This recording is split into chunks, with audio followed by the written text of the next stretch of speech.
Welcome, everyone. My name is Josh Graff Zivin, if you haven't met me before. I am the director of the Peter F. Cowhey Center on Global Transformation.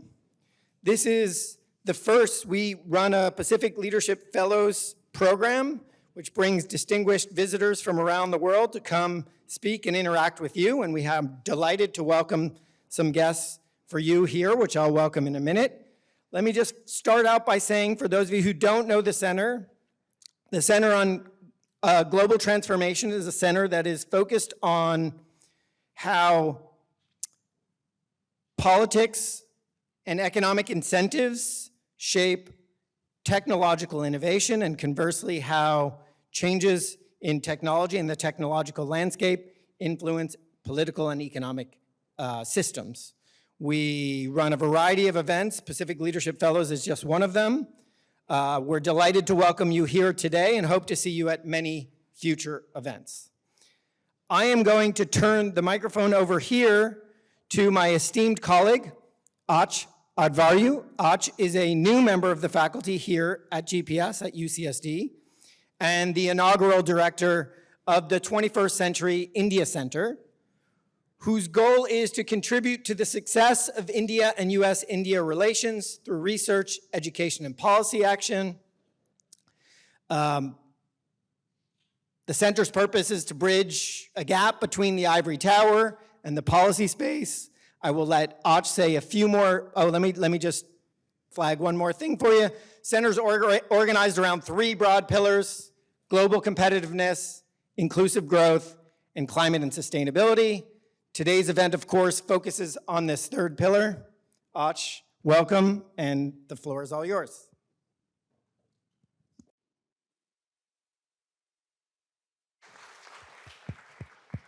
All right, thank you so much, Josh. So I'm just gonna introduce our distinguished fellows, and then we'll get started with their talks. I don't want to take too much of time, but I'm so pleased to welcome Doctors Jyoti and Kirit Parikh here as Pacific Leadership Fellows. Welcome. Thank you so much for your presence here on campus this week and for taking part in this event and contributing to an important dialogue on the path forward for India and the global community with regard to the changing climate. So the Parikhs are outstanding public servants who collectively have nearly a century of experience shaping climate and energy policy and research in India and globally. I'll just take a moment to introduce them individually. Dr. Jyoti Parikh is a theoretical physicist by training, but eventually she turned her mind towards climate and energy modeling and policy research. She's the executive director of IRADE, which is a premier think tank in India that's focused on climate change, the environment, and energy policy through a highly intersectional lens. She has served on the Intergovernmental Panel on Climate Change, which is the premier global body that's housed within the UN that assesses the state of science related to climate change. She has served on the Indian Prime Minister's Council on Climate Change, and she's co-founded the Indira Gandhi Institute for Development Research, which is a graduate research institution in Mumbai. Dr. Kirit Parikh is a civil engineer who similarly turned his mind to issues related to the Indian economy. So he's served on the Economic Advisory Council of 5 Indian prime ministers, was a member of India's Planning Commission, which is tasked with setting the policy goals and direction for India, where he was in charge of energy policy.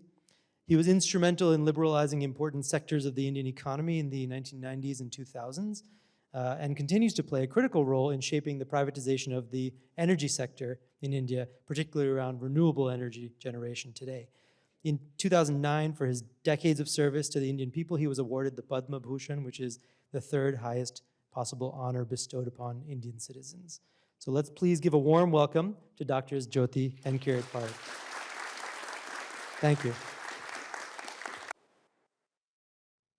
So I'm very happy to be here, both of us, and we have had a very fruitful time here, and it's wonderful to be with the students and faculty which are very active in our areas and other areas of interest to us.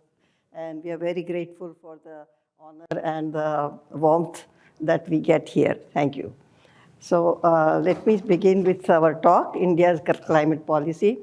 First, just one word about Integrated Research Action and Action for Development. IRADE is the institute where we are both there, and we set it up actually. And it's now, it's an independent advanced research institute which conducts research, policy analysis, engages stakeholders of government, non-government agencies, corporate sector, academic and financial institutions.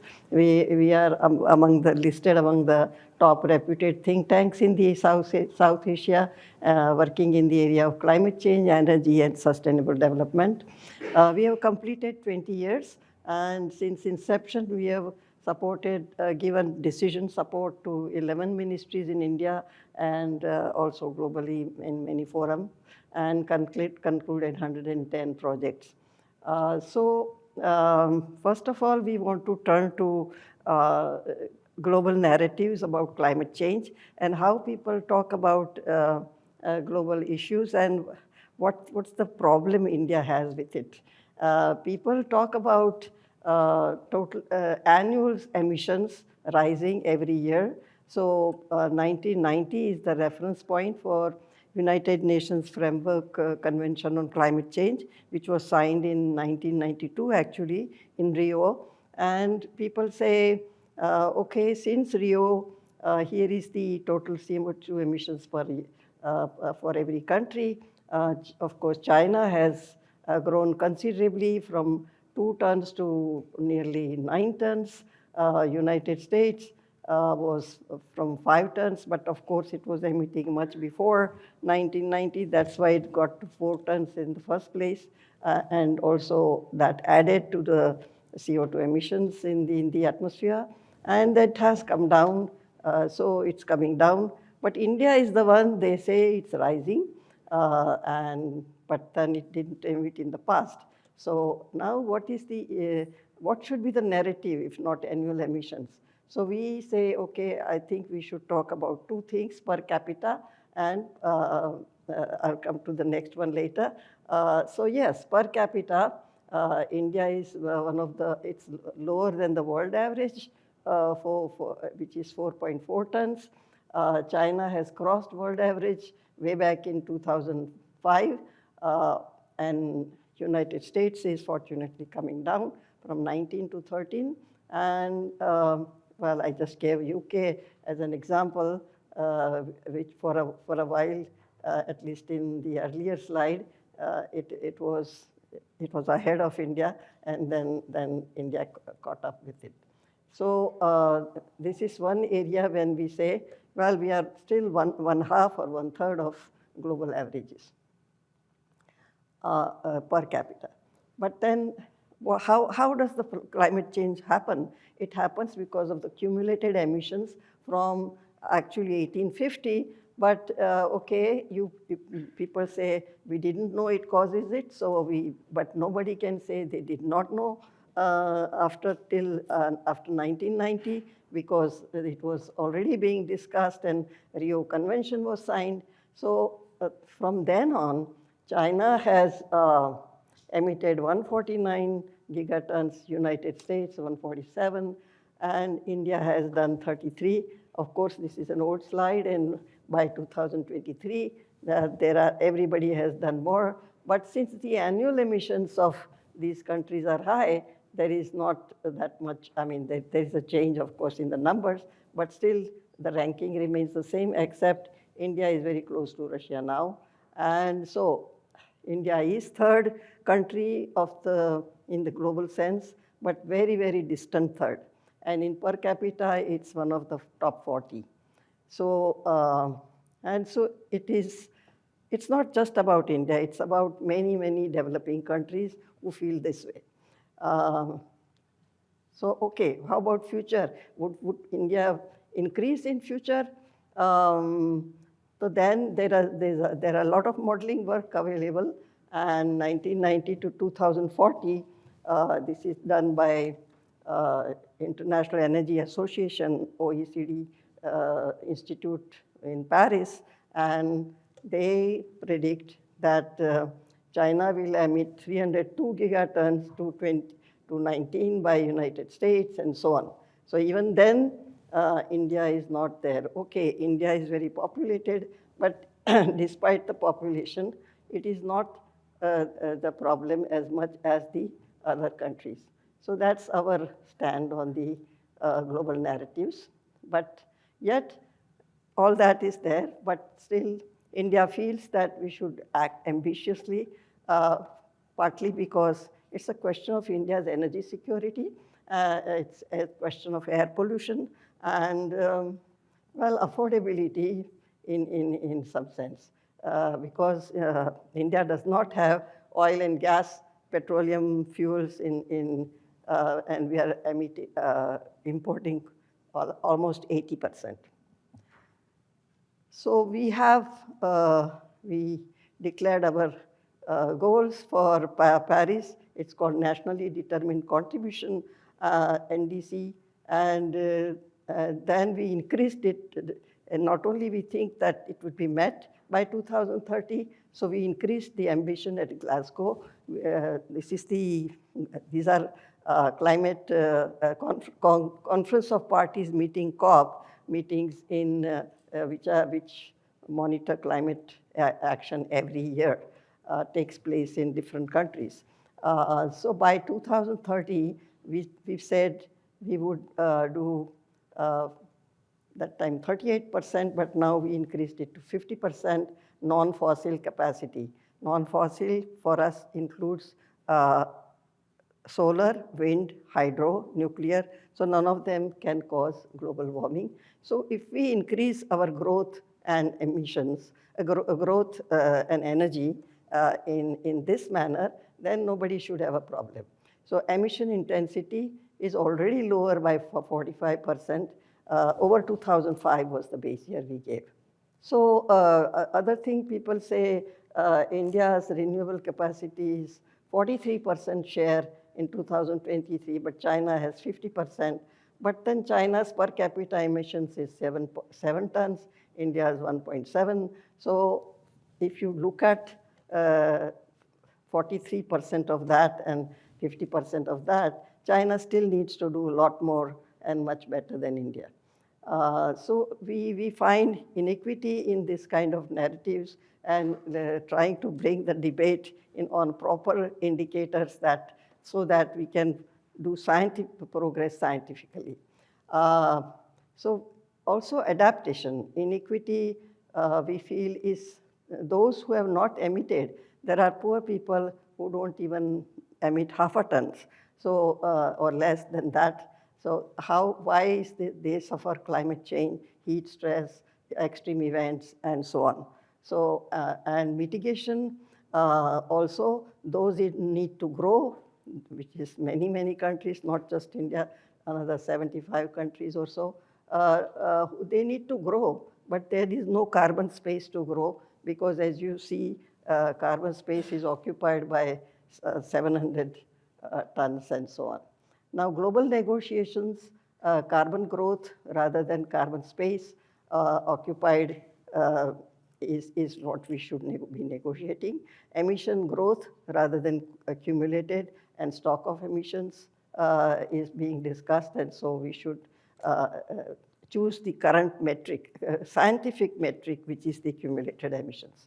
Differences in the socioeconomic and GDP levels in India such that we cannot remain at 1.7 tons. We need to grow, and therefore, that there has to be a different growth path for India. It may raise in the beginning, but we have to remember that India has already taken a great deal of measures to reduce our emissions. Glasgow pushed only, for example, in the COP meeting in Glasgow, they said everybody should reduce coal. But why coal? That's the major source for India. It's a local, indigenously available source. And India feels that really oil and gas emit 3.5 times more globally. So there is no reason to single out coal. So India could not agree to that also. So there are sometimes one has to express one's views, and and certainly through scientific manner. Um, so I should say just background on Irade's engagement in this global debate. In this global debate, Ministry of Environment and Forest in 2014 asked us that what should we promise in the Paris meeting of what would India do by 2030. Every country had to come and say what they will do by 2030. Consultations with, so we developed a modeling system and projected it till 2030, India's energy modeling system, and linked it with India's economic system, how much each sector has to grow, and how much each types of population has to go also, which different income groups, 20 income groups, 10 urban and 10 rural.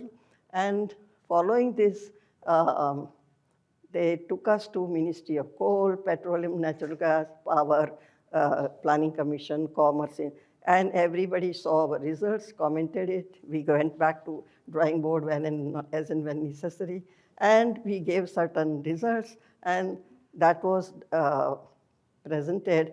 But let me tell you that when the project was given to us, it was Manmohan Singh's government. But when this had to be promised in Paris, there was a BJP government led by Mr. Narendra Modi. But that didn't matter because they were convinced in the logic of what we did. So in some sense, in India, all parties agree to the fact that, I mean, there are no climate deniers there, and it's across party lines, there is a consensus. Post-Paris targets were subsequently assessed by also us, and then finally it was published, brought out. So I would like to talk to Kirit will say the next.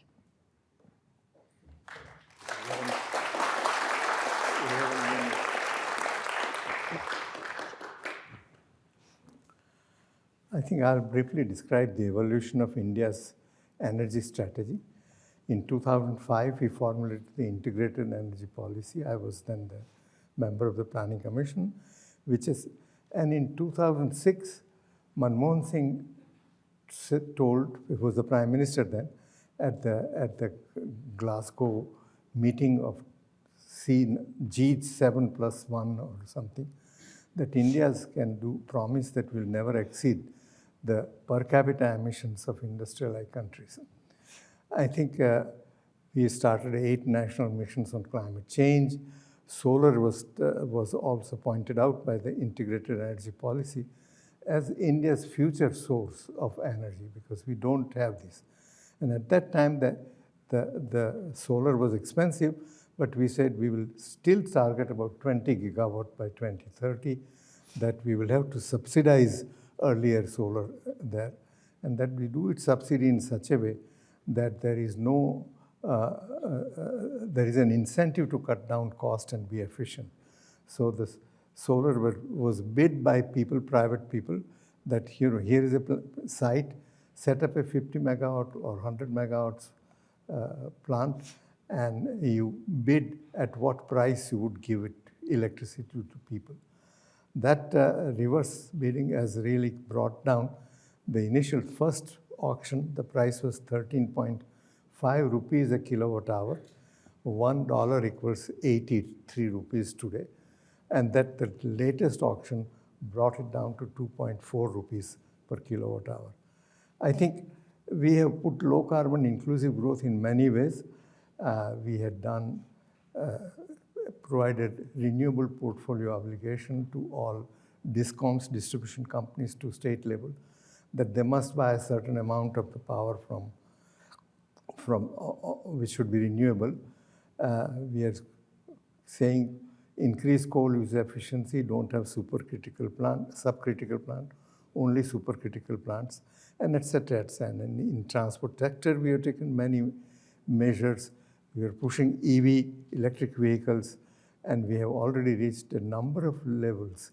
For example, in three-wheelers, 55% are already reached, and in two-wheelers, 7%. and 20% of ethanol blending is one of the target. I think I will not go through all the details, but you can see that over the years we have done demand side management, digital progress and other things, which I think has made significant difference in the requirement of energy. I think in studies carried out by IRADE for energy transition, we gave human development and energy access goals non-negotiable, that must give the first priority of our resources to these levels, how income transfer to eliminate poverty, pakka housing, that's a big brick-built houses to all by 2025, electricity, etc., 1 kilowatt hour per day per each household, cooking gas, clean cooking fuel, education, health, increase the government expenditure to around 7.1% of GDP from currently about 4% of GDP. So I think you take out the resources available from your investment and put this first in these things and then use the rest of the resources to do other things. I think we have done a number of modeling scenarios for low carbon pathways, and we developed this from 2010 to 2050 pathways. And the broad characteristics of the scenarios are that dynamic at usual, ambitious action with current technologies, and that technical change 1.5%, that is to keep the global warming level to less than 1.5%. What should India's contribution be? And this shows really higher efficiency, technical change, and a number of things like that. And I think the results can show very clearly that by 2050 in the TC15 scenario, coal share is down to 17% compared to almost 67% in 2010 and 80% in the Dow scenario that we have projected. And of course, natural gas is about 12%. So that if you look at the percentage-wise, about 29% comes from fossil fuel. The rest is all non-fossil fuel sources. And you can see it slightly differently here.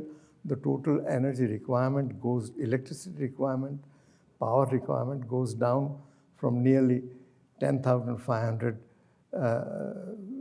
terawatt hours to 8,000 some terawatt hours. And the coal and this is really only about significantly reduced. Now, if you look at what's the impact on emissions, I think this scenario shows that emission in TC 1.5 would be only 119 gigaton. This is the cumulated sum over all the emissions from 2012 to 2050.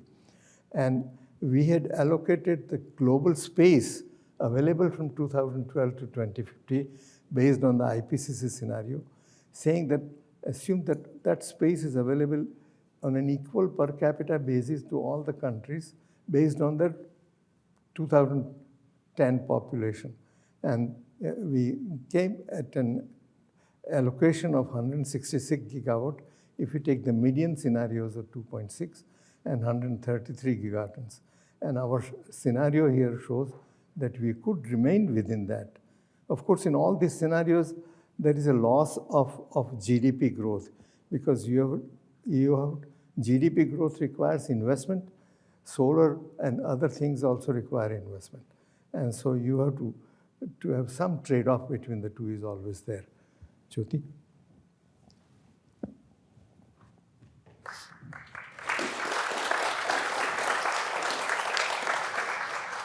So some of you have interest in state-level emissions, and India has, so we looked at the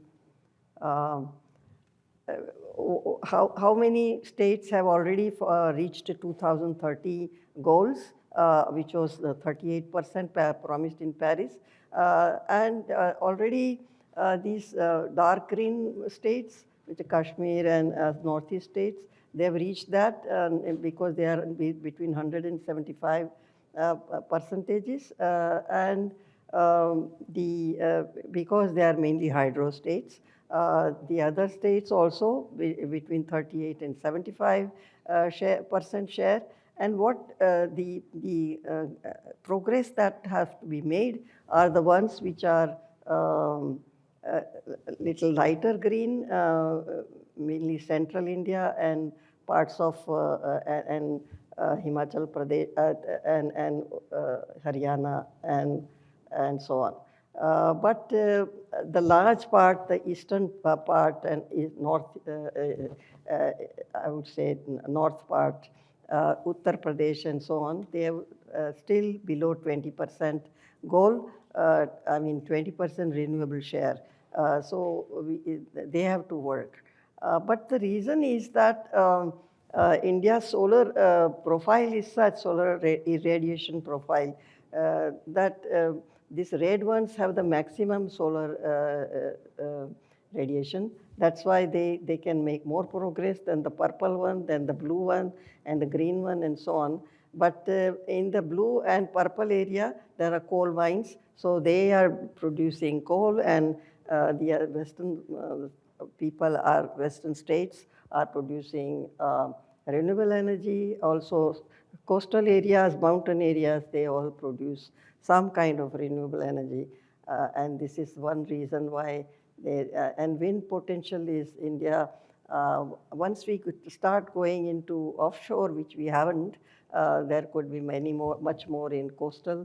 But otherwise, coastal is also basically along the coast, and wind power is also basically coast and the mountain areas. And this is the reason why certain states are not doing that well. And so that the same thing here I have in the pie chart, that was an Indian map, and this is bar charts. But here you can see Maharashtra and the states up in the first two have already exceeded the Paris goal. But so India has been living up to its promises given at Paris, and I'm sure it would also exceed the far more ambitious goal given at Glasgow, Scotland. We have to really work on these other states, which are Uttar Pradesh. They are large states and very poor states. Uttar Pradesh, Chhattisgarh, West Bengal, Bihar. And so they are the ones who have to now progress in terms of this. But now that's the mitigation story. Mitigation means reducing the CO2 emissions. But what about the impact of CO2 emissions? And this is where we see that we are constantly suffering from floods, and millions of people are affected in the urban areas at the same time. And one doesn't have enough infrastructure to deal with this. And it takes a while to come out of it, sometimes 5 days, 1 week, and so on. And much casualty does happen. So you have, in 1 year, we have Visakhapatnam, Chennai, Kerala, Jammu, Kashmir. In just 2-3 years, there is a hell of and then this is only floods. We also looked at the multi-hazard analysis, where you see analysis of flood, water scarcity also is the opposite thing happening during the climate change when there are droughts. Then landslides, cyclones, heat waves, cold waves. So you have to count all of these, and each city has to be prepared for 3 to 4 disasters. So that's not a small sum, and IRADE, my organization, has done much of the work also at the ward level and detail level of a city, which is based on GIS modeling, and we look at the vulnerability of each ward and how it should, which disaster would happen much more where would it be flooding, where would it be landslides, and so on. See, I think climate change is an issue which cannot be solved by one country. It requires a global action. And I think here is the question is, how do we do this? Many economists have suggested often the carbon tax or cap and trade. That is, give everyone a quota of carbon That's a cap on carbon emissions they can make. And if they can trade their emissions with other countries who can abate more or less. Now, I think instead we suggest this has not worked out because there has been no consensus on allocation of caps or quotas to different countries. And we suggest that an annual tax of US dollar 1 per ton of CO2 parked in the global environment since 1990 should be levied. I think that is kind of a parking fee for parking your CO2 in the global environment. Our proposal does not require any allocation of carbon space. It will incentivize countries to postpone emissions and encourage negative emissions. And of course, its acceptability will depend on what is done with the tax revenue. And we have some suggestions. And first, we can see how much it will collect. US would pay US dollar 147 billion a year, China 149 billion a year, and India will pay 33 billion a year. The annual global collection would be more than $700 billion. Now, a large part of it, say 80%, can be given back to the country of for the domestic actions they've taken on mitigation for dealing with climate change. So I think countries can really are paying only about 20% to the global fund. And a fixed share can go to the global climate fund, a small share go to the global governance to support innovation and ensure access to all countries by buying patents and giving things. And similarly, for collective action against disasters in a country takes place anywhere, that collective action can be also financed through this, and building up global resilience and capacity building in urban agriculture and food sectors. I think remaining I would say we'll have about 140 billion available a year can be given to multilateral financial institutions to give interest support. So they can give loans at 2% interest rather than at 6% interest. So you can really multiply the amount of money that you can give to countries for climate action. I mean, to summarize this, I think it is about very clear. 1 ton per CO2 collects more than 700 billion. It can postpone emissions, negative emissions, increase climate action. Accounting for the stock of emissions by all countries, I think is scientific, fair, and equitable way to ensure action and raise needed climate finance. But I think one has to see about all this in here. Is there any scope for India-US collaboration? I think India is investing at a rapid pace and upgrading infrastructure. India is decarbonizing while growing, and as I pointed out, both require capital, and there is a trade-off. And domestic policies are harmonized across parties in India. All political parties have consensus on this, and it's the right time to collaborate. Marginal abatement cost is much lower in India than here, so it will be cost-effective to invest in India. And I think time for USA to step up investment in India. Thank you all.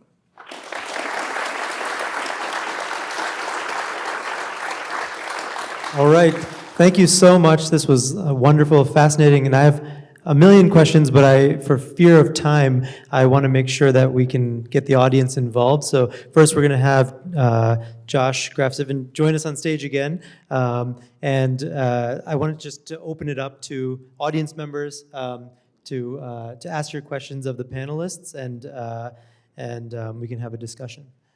I think we have some mics going around, so if you'd like to ask a question, please just raise your hand, and we can kick things off.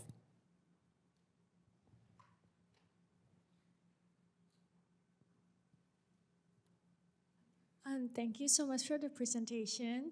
I think the proposal on the taxation of the carbon is very interesting. I just wonder, what would you say would be the challenge that hinder that from happening? Taxing the carbon at the country level and put that in a fund. Sorry, I didn't quite follow it. Oh yeah. Sorry, I can summarize the question. So, the taxation proposal you outlined was very interesting and seems a viable opportunity, alternative to cap and trade. What are some of the challenges you see to it being globally adopted? Oh, you turned it off? Sorry, I think the real challenge is for countries to accept this. They would really want to say that how we can make sure that this 80% will come back to it. Now, you know, we have global organizations which really tell you how much money you have spent on something else. This is a global, I think, what's it called? Global... accounting, cost accounting can be done. And so it is possible there are to really have practices to something register and that. encourage countries to take domestic action significantly. But clearly, I think acceptance by all countries, United States and China, are particularly critical. Sure, let me just add, so I agree. The United States, frankly, Europe may also be a challenge to get on board. I think those who have historically emitted the most stand to pay the most, and so understandably they're going to be resistant even if they shouldn't. Well, I'm also really struck by the proposal. I like it a lot. I've thought about carbon taxes a lot. The one question I have for you, and maybe this is just a strategic framing, I guess I'm curious about where the $1 figure comes from, because you appropriately describe it as a modest figure in the way that you put it on the slide, but in fact, a ton of CO2 lives in the atmosphere for 300 to 1,000 years. So in fact, it looks like $1,000 a ton tax on CO2. So, and that's fine. I don't have a problem with that either. I just want to have a better sense for where that, so is that sort of a rule of thumb number, or is that sort of is that calculated based on some figures about some notion of damages? I don't see how. No, why would it be $1,000? For example, United States has 147 billion tons of accumulated emissions. So that's what, this was a little bit older figure, now it will be more. But yes, you are paying for your past sins because it's still there. It's not gone. But yeah, so now it is emitting 20 tons, and so 140 comes out to $7 a ton. Sorry, So if you- so even it's if you do accumulated annual emissions, emission. not accumulated stock of CO2 in the atmosphere. Okay, so then for the audience, sorry if this is too down in the weeds. So it is a modest fee, but it's a modest fee that includes historic The emissions. $1 is on the cumulated stock of CO2. And that's where I think that where does the $1 come from? It could have been anything. We could have taken any number. We could have said 20 cents. And then it would have been, say, not $700 It globally. should be or $1,400 if it's $170. $2. It's not based on a social cost of carbon calculation. It's just a figure to Yeah, sort of just get a the figure Yes, to that's right. demonstrate. And demonstrate that, you know, something like this can work. But if you have 20 cents, then the amount of money you give back to the country would be not 80%, but maybe 10%. So I think that is the kind of idea that is here. But for the knowledge of the audience, we are in the COP meetings, there was a announcement that 100 billion, that was on Obama's time, that the developed world will give 100 billion tons to the developing world for their whatever their ability to withstand for climate change. And it never happened. They were Every 10 year, billion. from 2020 Every to year. 2030. Yeah, every year. And that did not happen. So how could it happen? With this 20%, it's still more than 100 billion. The another problem with any of these kind of thing is that when you ask us any tax is imposed on the richer people, they always are reluctant to pay for it. And therefore, unless you have a somewhat a more globally responsible governance kind of a system, that is always going to happen.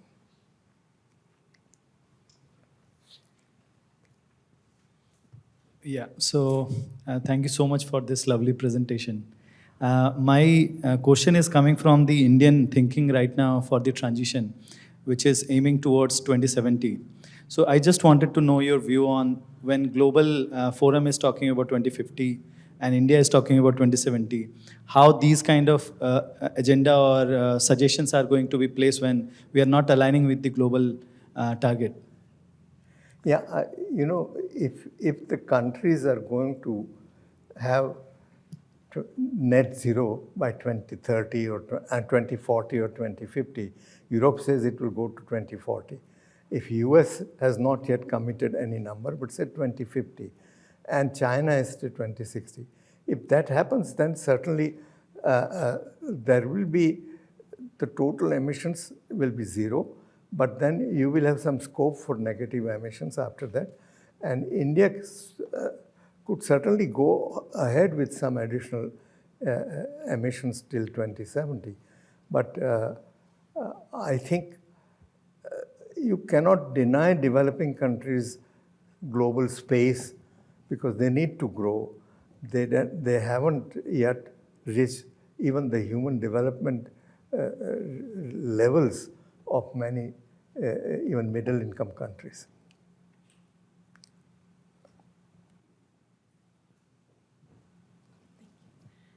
I noticed in your model of the different levels of technology and innovation that would be needed to reach different targets, the most advanced one to get to 1.5 degrees had a lot more nuclear energy in the mix, as well as solar energy, and it was replacing a lot of coal, it looked like. In the United States, there seems to be a very big dislike for nuclear energy, and it's hard to make it happen.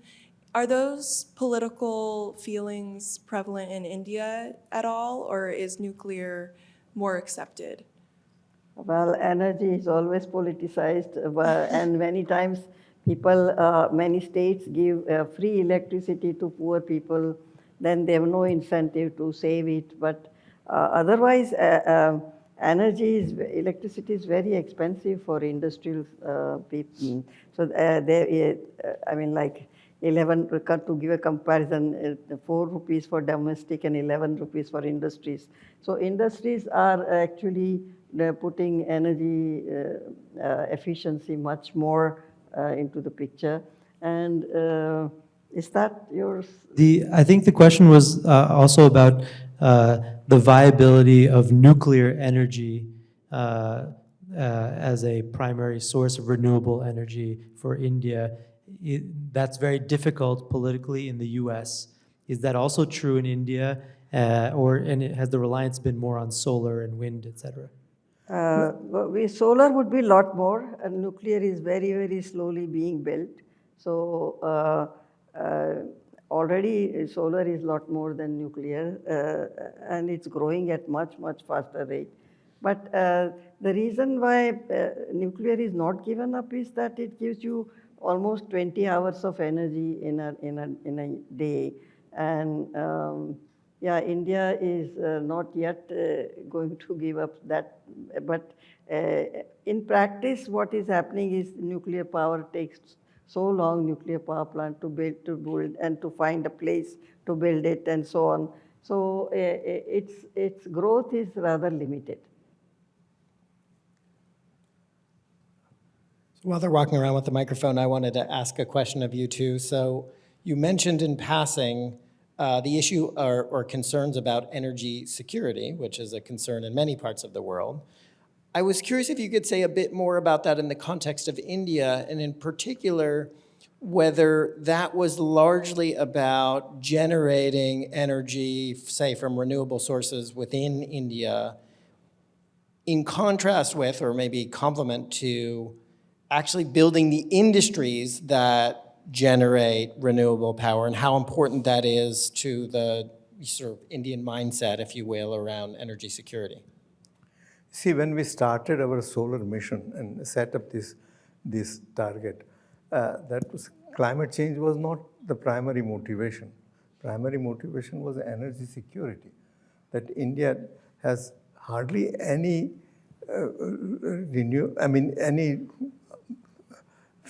oil production has remained at 30 million tons a year for a number of years. That our current petroleum product consumption is 85% of it's based on imported oil. And so certainly there is a concern about this. Gas, we have also not had that much. The amount of projections we made based on some optimistic projections of available gas of international gas prices. But the new technologies which are coming up, green hydrogen, etc., provides an opportunity to even reduce the gas consumption or gas requirement. So I think by and large, I would say energy security was the primary thrust, but now climate change has become taken over as the main driving force for pushing some of things. Say when you say I'm 20% ethanol blending for petrol and diesel, that is ethanol based on local renewable biomass will really be, then can we use that. So I think there is a connection with climate change issues.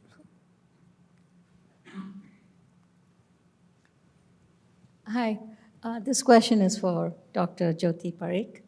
I really enjoyed both your presentations. It was very factual, and I'm not sure. I'm not a scientist, so I can't gauge the accuracy, but there was one question that I thought I should ask of you, since you have been doing research and know a lot about India. So my question is this: what percentage of the population is right now using green energy? Do you have any idea? Or I don't want to put you both in a spot, but it's just out of curiosity. What percentage of population Is using green energy? is using green energy? No, when it comes through grid, we say greenness of the grid electricity. So many sources are mixed up there, whether you send solar electricity into the grid, coal electricity to grid. That's why we talked about 43%. So you cannot say which population. Everybody gets grid electricity, which has average, of course, every state it differs, and I showed also the state level distribution. So if you are in North India, certain those that highly green states, then 100% of your electricity is green. This was only about electricity. But in terms of transport and other things, it's getting there. He mentioned about the electric vehicles and other, but that's just started. But we expect that 35% of the cars would be electric, and already, as he mentioned, 50% three-wheelers and two-wheelers, they are also rapidly going into electricity. I mean, just to supplement this, rural households still use fuel wood for cooking. You might call that green energy, but it creates huge amount of indoor air pollution, which is very adverse impact on women's health and longevity, particularly women, but also others in the household. So I think the objective would be to replace that with clean cooking fuels, even like LPG and so on. Okay, I think we have time for just one or two final questions. Go ahead, please. Okay, hi. Just one more question. I noticed in the presentation on how you talk about, the impact of climate change, which includes, flooding, heat waves, cold waves, and a lot of other things. Now, a lot of people who are anti-climate change or are non-believer of climate change would say something like, "Oh, flooding is not might not be caused by climate change." So my question is twofold. Are there a lot of non-believers also in the region? And two, how would you rebut those who are not believing that it's caused by climate change? You want to answer that? Just to repeat that, sorry, I think the idea is that particularly perhaps in the US here, we have a lot of or a substantial population of non-believers in climate change or human-caused climate change. who don't connect phenomena like floods or other natural disasters with the, changing climate. So what do you say to those people? No, I think many extreme events, so-called floods, heat events, etc., it's difficult to ascribe it to climate change fully, because there may be other contributing factors also. But I think the statistical evidence is very strong. The intensity of all these events and the frequency has increased dramatically in the last 10 years. If you look at IPCC report, you will see it fully, that many of these can be explained largely by the fact that it's the global warming that's doing this. And we know at least that the monsoon pattern has changed in India. And certainly you can observe this. Rain comes late in 1 month before what you normally expect and doesn't come afterwards. And the sowing of crops get affected and delayed. But yes, there is a debate going on about how to pay loss and damage and what kind of funds should be available for loss and damage. And it should be separate from having to help them to invest in so it's they want a separate line for loss and damage other than that 100 billion tons that I was talking about. Okay, I think we have time for one final question. Hi, thank you so much for imparting. Can you get up and say it so that we can? Hi, thank you so much for your detailed presentation. I just wanted to know, I think Jyoti mentioned that your intent is not to reduce coal use in the grid, and I wanted to know more about that decision. You mentioned that it's a national resource, so it should not be reduced. Could you explain how you plan to offset those emissions in this proposal? Thank you. I think Jyoti has already pointed out that, emphasis on coal is partial. It should also be in all fossil fuels. But India's problem is that coal is concentrated, mines are concentrated in few states. And a large number of millions of people are employed in the whole coal industry, upstream and downstream.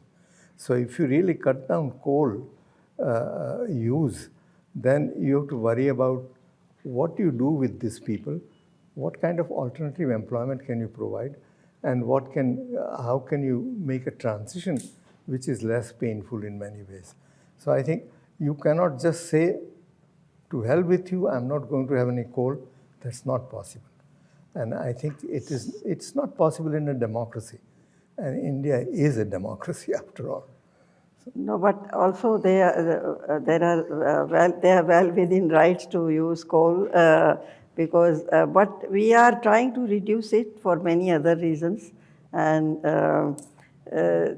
the issue, what I was mentioning in one context was also that when we, it's the only resource we have, oil and gas, so we don't have, and renewable is not yet ready to completely transfer over there. It will take a while before we build so much infrastructure to work fully on renewable. It will certainly take several decades before one can do that. So till then, we have to use coal for increasing demand, but very, very guardedly we are trying to use that. Well, thank you so much. I want to take one more opportunity to thank you for your wonderful presentation and for these thoughts.